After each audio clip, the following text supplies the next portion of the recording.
Buenos días, buenas tardes y buenas a todos y todas. Estamos en una nueva edición del programa Resilientes. En esta ocasión estoy con un invitado súper especial para el equipo de El Vetas y para todas las personas que conocemos su calidad profesional. Estoy con Omar Varillas, quien pertenece al equipo es especialista en el tema de gestión del riesgo y en la gestión de los recursos hídricos. Hola, Omar. ¿Cómo estás? Buenas, y un saludo al programa Resilientes. Un poquito para que nos cuentes primero tu experiencia y el cargo que tienes en Vetas, ¿no? Sí, soy asesor en recursos hídricos y cambio climático en el Vetas y he venido apoyando durante los últimos años temas de gestión de riesgo relacionados a peligros hidrometeorológicos, ¿no? En concreto, aquellos relacionados al déficit hídrico y sequía. Pero durante muchos años he trabajado en temas de gestión de los recursos hídricos, gestión integrada de recursos hídricos. Entonces, uno de los elementos tiene que ver con la gestión de riesgo y ahora le ponemos el tema del escenario o el contexto de cambio climático. Y justamente sobre eso es algo que queríamos conversar ahora contigo, y es el tema de la gestión del riesgo en torno al agua. Esta es una experiencia que se viene trabajando, una acción que se viene trabajando, no solamente desde los proyectos actuales que tenemos en el Beta, sino también ha venido desde antes este proyecto Gira. Cuéntanos un poco cómo el proyecto Gira abordó este tema de la gestión del riesgo en el tema del agua.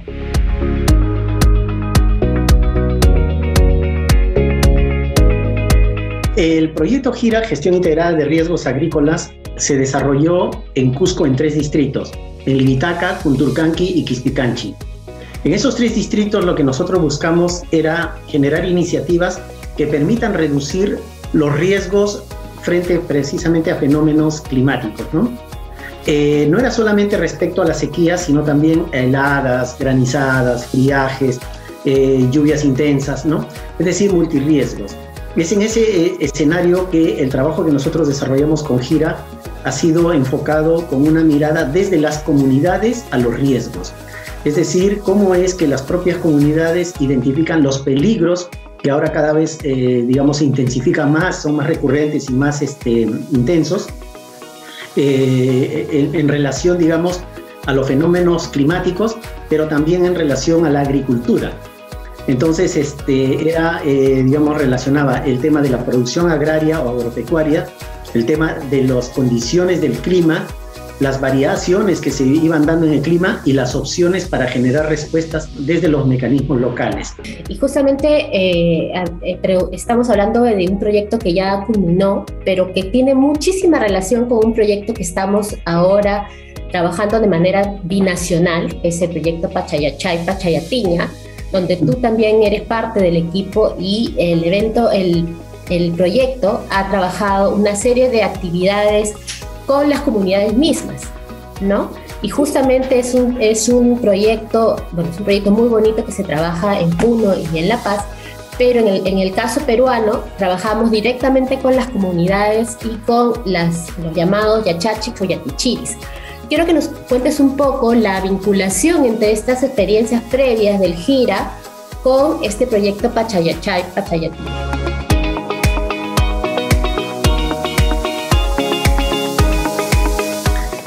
Gira lo que nos dejó de alguna manera como lecciones fueron las experiencias de las iniciativas locales a través de, yo diría, 3 mecanismos, ¿no? El primero de ellos es iniciativas locales a partir de los talleres participativos de identificación de los riesgos agrícolas, identificación de los peligros, cómo se están portando los fenómenos actualmente, identificación de las vulnerabilidades e identificación de las medidas de respuesta. Ese fue un primer eje de trabajo que nosotros creo que hemos aprendido mucho a partir de Gira, pero también de proyectos anteriores que hemos desarrollado con el Vetas, como el PAC, por ejemplo. Entonces, el otro eje que hemos trasladado a Pachayatiña, Pachayachay, que ahora les voy a comentar, es el tema de los concursos campesinos. Y el tercer eje es la recuperación de los talentos locales, ¿no? El tema de los Yatichiris y Yachachic o Yachachic en la zona quechua, con los que hemos trabajado muchísimo para promover precisamente estas medidas, ¿no? Nosotros hemos enmarcado el proyecto en los 3 componentes de lo que consideramos debería ser la gestión de los riesgos en general, bajo un enfoque preventivo. El primero es la generación de la información y el conocimiento de los servicios climáticos, ¿no?, para la agricultura. El segundo es el manejo y el uso de esa información para generar instrumentos o mecanismos que puedan contribuir a la gobernanza para la toma de decisiones. Y el tercero es la generación de aprendizajes a través de experiencias piloto en el territorio, donde precisamente los concursos se han instalado como una dinámica, digamos, interesante para conocer y saber, digamos, cómo las comunidades tienen sus propias iniciativas para afrontar, yo diría, fenómenos desde sus medios que reduzcan precisamente estos niveles de impacto que genera, por ejemplo, la sequía o el déficit hídrico. Y justamente al inicio de la pandemia, al inicio del proyecto, antes de la pandemia, hubo una pasantía, ¿cierto? Una pasantía de muchos de los participantes del primer concurso para conocer las experiencias justamente como de siembra y cosecha del agua, pero del lado de Cusco, por ejemplo. Entonces, cuéntanos un poco esa experiencia de par, ¿no? De pares, de aprendizaje de pares.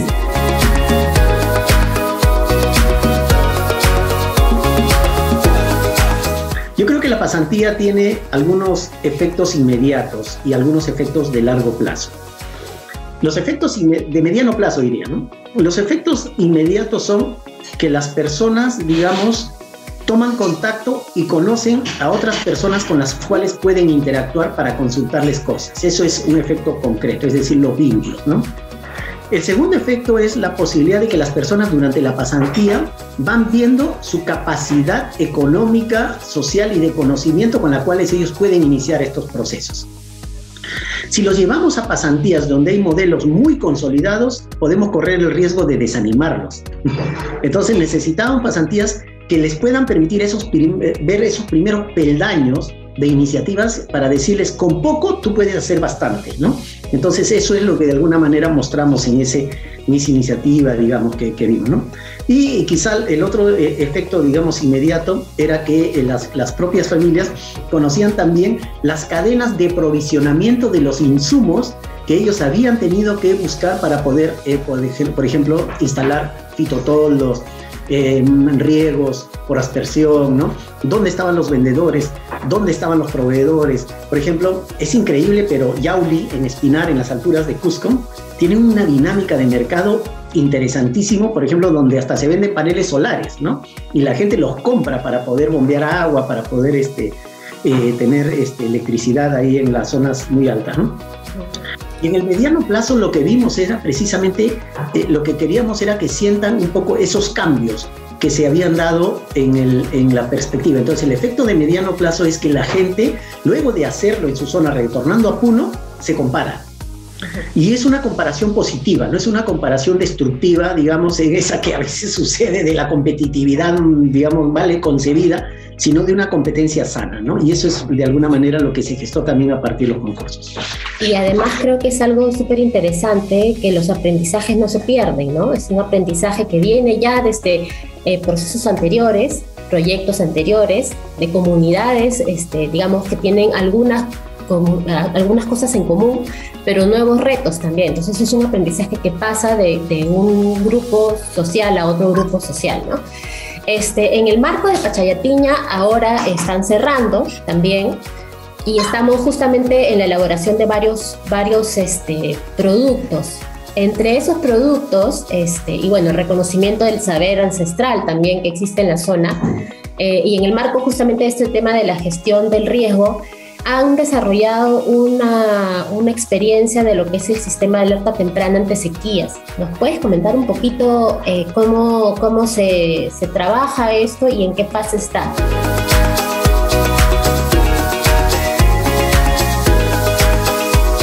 Lo que hemos entendido, por ejemplo, y esto hacemos un poco esa especie de analogía entre un organismo que va viendo que gradualmente puede ir teniendo una enfermedad, pero es silenciosa, como el cáncer, ¿no? La sequía es algo así. La sequía no la sabemos que existe hasta que te das cuenta ya casi al final de que efectivamente es un fenómeno que ya está, digamos, irreversible, que ya está presente y que va a generar mucho impacto, mucho daño, ¿no? Entonces, en estricto no es un SAT para salvar vidas, es un SAT para monitorear y evaluar todo el fenómeno en el ciclo y actuar tempranamente, pero también sabiendo de que va a haber pérdidas, pero que esas pérdidas tienen que haberse preparado en ese proceso, ¿no? Entonces, hemos diseñado el SAT con sus 4 componentes: el componente de conocimiento del riesgo, para lo cual hemos desarrollado con el CENEPRED, por ejemplo, el estudio de escenarios de riesgo frente a la sequía para la región de Puno.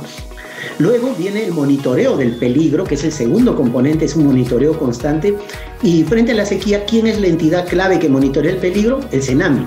Entonces, ahí el CENAMI desarrolla mucho sus índices e integra sus índices para monitorear de manera mucho más certera y cercana, digamos, la sequía y poder avanzar en el desarrollo de sus pronósticos. Y ahí, entonces, viene el tema que mencionabas, Musu, que no son los únicos que monitorean los de CENAMI, sino los saberes ancestrales, ¿no? Entonces nos dimos cuenta que los quechuas, los aymara de las poblaciones con las que nosotros trabajamos, los ciudadanos de esas sociedades, tienen todavía mucho conocimiento sobre el tiempo y el clima, y son ellos los que de alguna manera van viendo en el territorio estos desafíos, digamos, que les presenta la naturaleza y haciendo seguimiento a través de lo que ellos llaman las señas, ¿no? Entonces ven indicadores biológicos, ven indicadores atmosféricos para poder ellos asegurar o de alguna manera ir leyendo cómo se podrían portar, en este caso, el ciclo de la lluvia a lo largo del año, ¿no? El tercero es la capacidad de difusión de esta información, de socialización. Y el cuarto es la capacidad de toma de decisiones. En la toma de decisiones, por el tema de tiempo, por el tema de la pandemia, que es un tema sobre el cual podemos conversar muchísimo de cómo ha impactado en los proyectos, no hemos logrado nosotros hacer el seguimiento, el ejercicio, esto en un ciclo de lluvia, pero sí hemos hecho simulaciones. Entonces hemos hecho una última simulación, un último simulacro, lo hicimos el día 15 de septiembre pasado, con una participación enorme en los 4 distritos piloto, en el gobierno regional, donde las conclusiones han sido bien interesantes. De todas maneras, una primera conclusión, a priori, donde no había que ser, digamos, demasiado ciencia para ratificarlo, era que la sequía es devastadora y va a causar daños enormes en Puno, ¿no? Miles de familias se van a ver afectadas, no solamente en su agricultura, sino en su acceso a medios de vida, y la posibilidad de migraciones permanentes o migraciones temporales va a ser enorme. Entonces ya estamos viendo un fenómeno porque digamos de alcance regional, porque la sequía no es puntual, a diferencia de una granizada, de una helada que puede suceder en un valle, la sequía es regional a veces, ¿no? Y entonces incluso puede ser en toda la zona sur. Esa es la primera constatación. La segunda fueron de los esfuerzos que pueden hacer las instituciones, la tercera de la capacidad de prevención. Entonces es bien interesante y eso está de alguna manera en los reportes. Sí, es un proyecto muy bonito porque no solamente se trabaja a nivel de, digamos, de las organizaciones de desarrollo, ¿no? Sino trabajamos con los gobiernos locales, con las comunidades, con los sabios también de las comunidades, en realidad, y con el gobierno central, en este caso con CENAMI, ¿no? Nada, Omar, muchísimas gracias más bien por tu tiempo y más bien aprovechar este momento para agradecerte. Sabemos que estás asumiendo unas nuevas responsabilidades en otra organización, así que te deseamos los mejores éxitos y nada, ya sabemos que tú profesionalmente eres un capo, como decimos acá.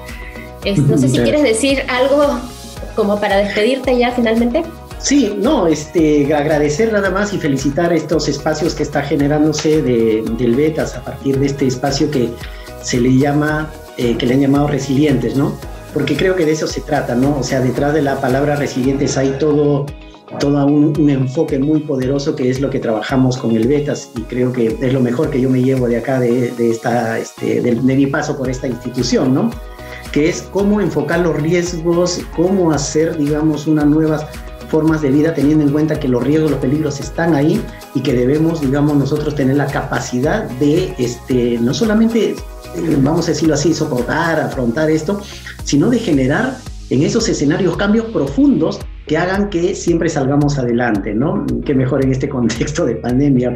Entonces te felicito, Musu, felicito a todo el equipo ahí de Andes Resilientes, de Bosques, del Vetas, ¿no? Que han venido apoyando estos esfuerzos. Muchas gracias, Omar, y nada, está de más decirte que te vamos a extrañar. Bueno, muchas gracias por esta edición y nos vemos hasta el siguiente recital.